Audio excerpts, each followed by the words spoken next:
Hello and welcome to the clients of Escala Partners. My name is Steve Dickinson, investment analyst in the Chief Investment Office at Escala. Today I'm joined by Sam Edwards, partner within Longreach Alternatives. Welcome, Sam. Thanks very much for your time. Initially, what are royalties? How do they work? Can you provide some real life examples? Yeah, sure. Thanks, Steve. A royalty fundamentally is a very elegant, simple instrument. A royalty is a payment that's made to the owner of an asset for its ongoing use. That asset itself can be intellectual property like music, patents, trademarks, etc., or it can be assets such as natural resources like oil and gas and minerals.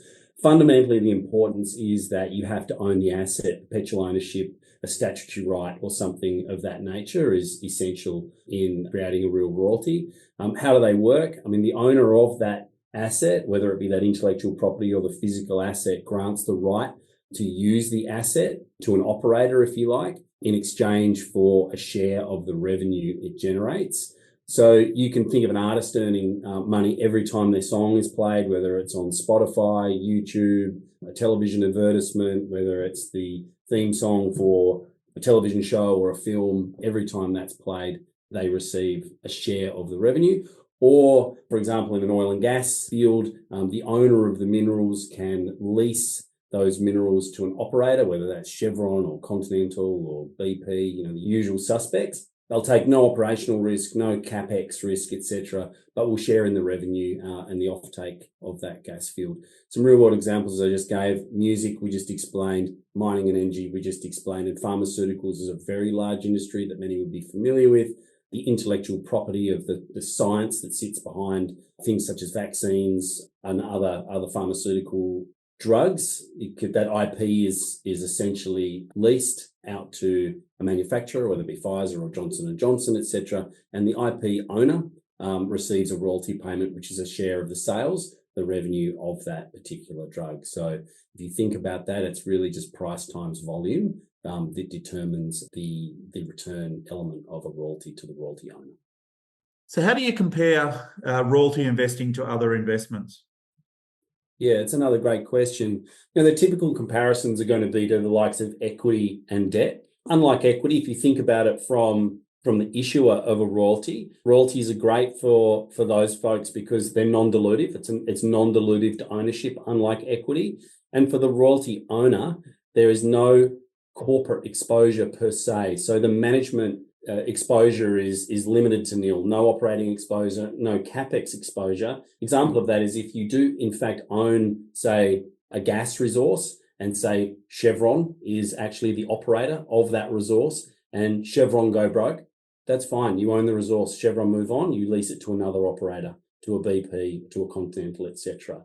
And why it's unlike debt? Royalties don't require fixed payments. So from an issuer of a royalty, it makes sense to them because they de-risk the fixed payment obligations regardless of their earnings. And as the owner, you essentially take no direct credit risk. Again, if the operator fails, becomes insolvent or something of that nature, you're able to simply take that IP or that asset and pass it to another operator.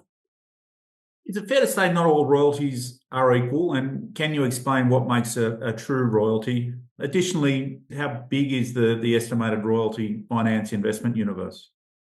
That's a really great question. And per some of the comments I made earlier, true royalty does rely on owning the right to the revenue stream. And in owning the right to the revenue stream, the royalty owner must own the underlying asset.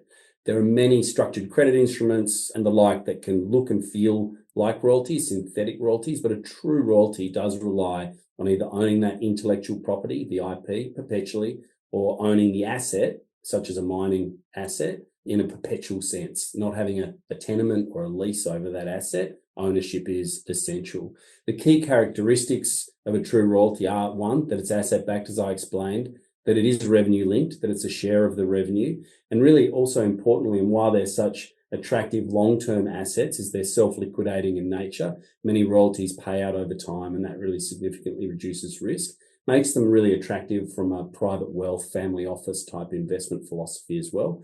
And again, to reinforce, they de-risk largely because they take no operating or capex obligations. Unlike equity, you're not responsible for managing the asset.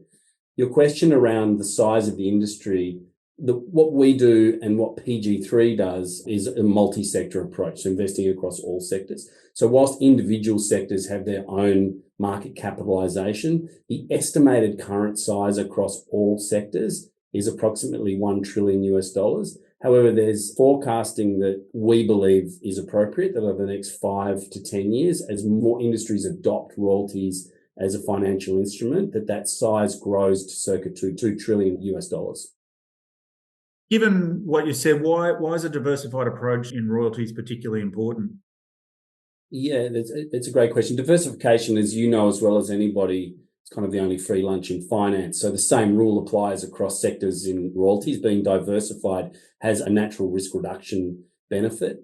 In royalties especially, I mean, royalties are highly specialized in the individual sectors. A music royalty is very different to a mining royalty. It's very different to a pharmaceutical royalty, and establishing those royalties, the onward administration of those royalties, the attractiveness at any point in the cycle of those royalties, they're all quite distinct from one another. So being able to apply a diversified approach across royalties is really important, such that you're not taking an individual specialist exposure to a particular industry, whether that, again, be music royalties, mining, green metals, pharmaceuticals, etc. And notwithstanding that, when you do have a diversified multi-sector approach, you have the benefit of being able to take a relative value investment approach across multiple sectors and remain invested across the cycle and maintain diversification across different sectors. So what's the key to smart royalties investing? Well, we believe that being able to actively compare royalty streams, so naturally a royalty is quite a simple, it's a simple instrument at its heart. It's really valued on future cash flows.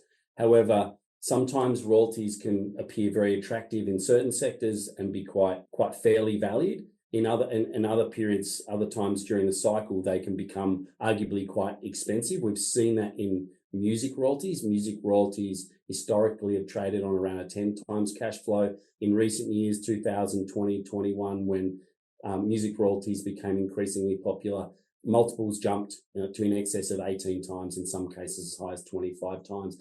Having a relative value approach is really important in that instance, being able to de-weight away from what could be an arguably expensive period and then reallocate into royalties that on a relative value are more attractive. Structurally, having the contracts in place that are highly effective such that you have inflation resilience. Royalties, again, at their core, a fundamental empirical principle of royalties is that they are inflation resilient, but that's because you're attached to the price. So price times volume, you're attached to the price. In an inflationary environment, naturally prices go up. However, there needs to be considerable consideration around the structuring to ensure that is actually the case.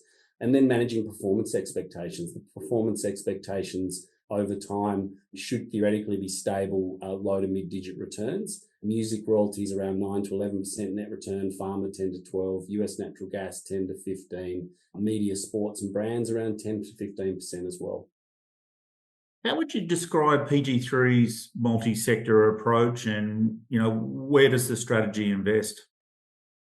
Yeah, so they take a multi-sector approach, which frankly is utterly unique. They're the first in the world to establish a multi-sector royalties portfolio and a multi-sector royalties investment approach, taking a relative value approach across multiple sectors. So sectors that we've already described: pharma, royalties, natural resources, green metals, carbon credits, sports, brands, entertainment. It's quite extensive, which affords them the ability to look across all of those sectors and take that relative value approach. And importantly, as a family office with very long-term transgenerational time horizon, they like to significantly de-risk their royalty exposure from the perspective of protecting the downside. The tolerance for principal capital impairment in family offices naturally is very low, and PG3 work very hard to eliminate the risk of principal capital impairment. Royalties as a financial instrument enable that through partnering with large royalty investors, specialist royalty investors, whereby PG3 provide capital and they significantly de-risk the downside by foregoing some of the upside, targeting returns that are commensurate with their long-term needs, but eliminate some of those very high return expectations, but in return have principal capital protection. Given everything you've said, can you provide some real world examples of some of the styles of investments in the sectors that PG3 look to execute? Of course, it sometimes can be really interesting bringing these royalty instruments to life. Music is a great example. Everybody's familiar with music. They listen to music, whether it be, again, YouTube, Spotify, on the radio, you hear it on television every day. Every time, for example, a Rihanna song is played or a Beatles song is played on any of those different media outlets, that artist or the owner of the royalty receives a payment.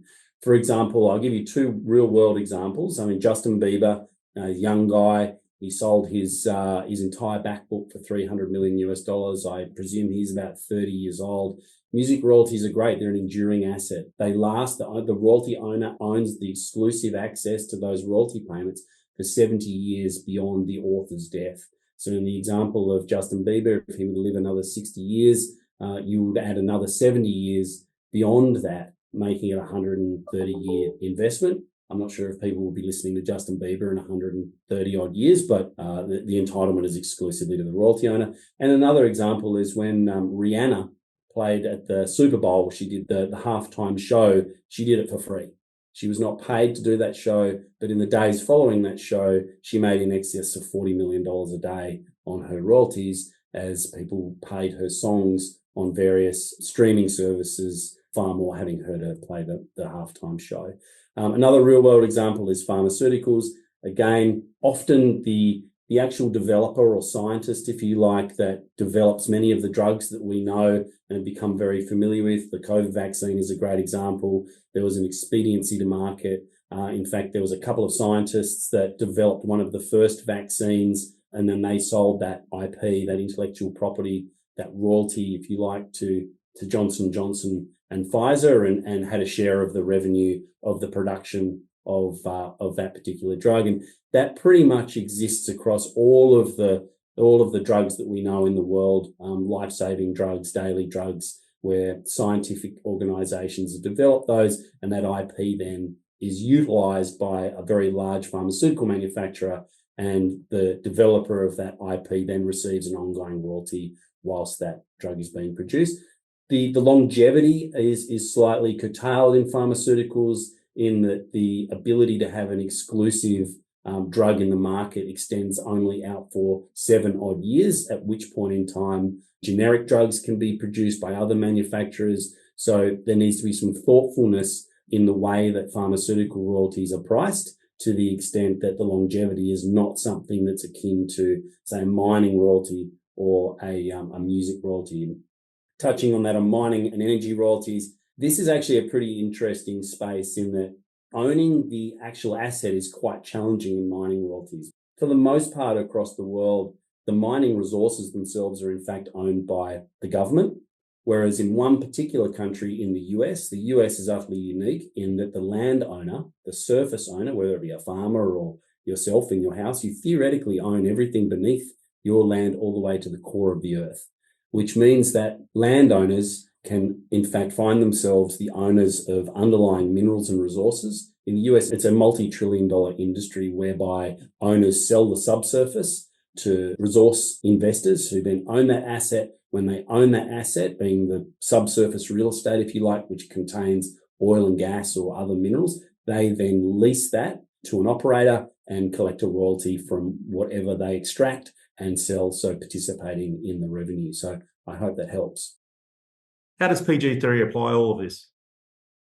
So they actively compare royalty streams across multiple industries to find the best deals. So that's something that they benefit from in terms of taking that multi-sector diversified approach. They also partner with the best GPs globally to cultivate the best deals, to cultivate consensus on all deals.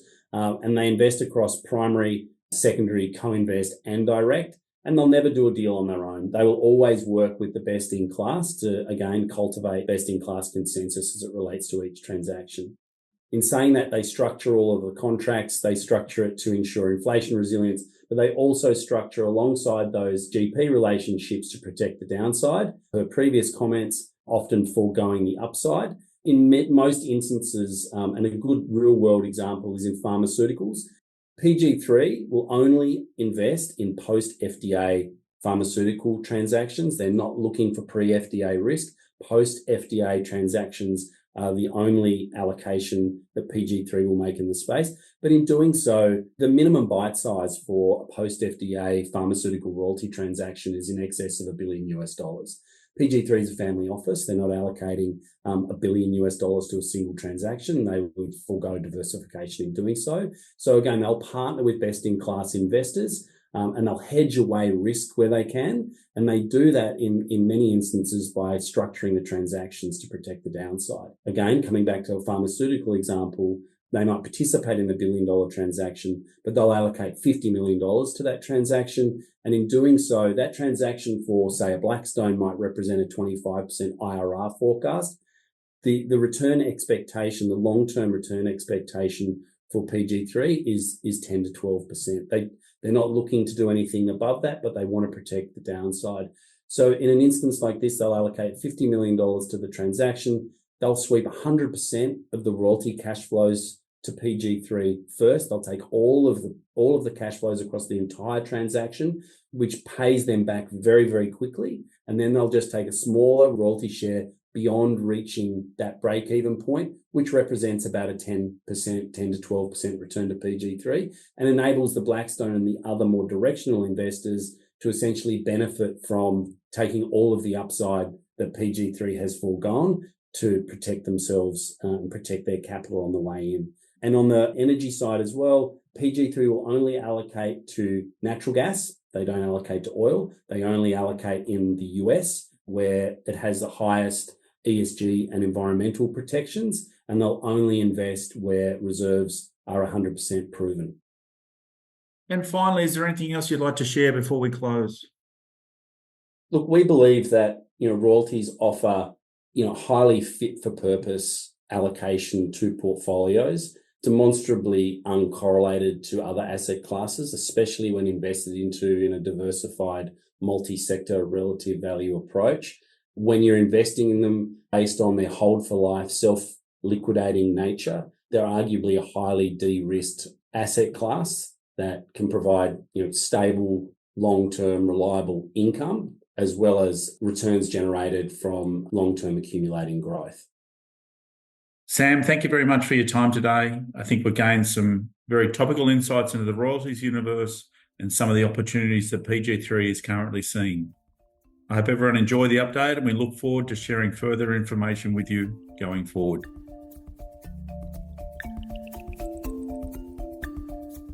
Thank you for listening to Escala Partners Perspectives podcast. Be sure to subscribe to this podcast on iTunes. Escala Partners is a corporate authorized representative of Escala Wealth Management, which holds its own AFSL. This podcast has been prepared without consideration of specific client investment objectives, financial situation, or needs, and is for general information purposes only. Please don't rely on it for the purpose of making an investment decision. You should seek independent financial and taxation advice prior to making any investment decisions in relation to any of the content considered in the podcast, and consider any relevant disclosure documents. If you require any further information regarding the matters discussed on the podcast, please contact Escala Partners.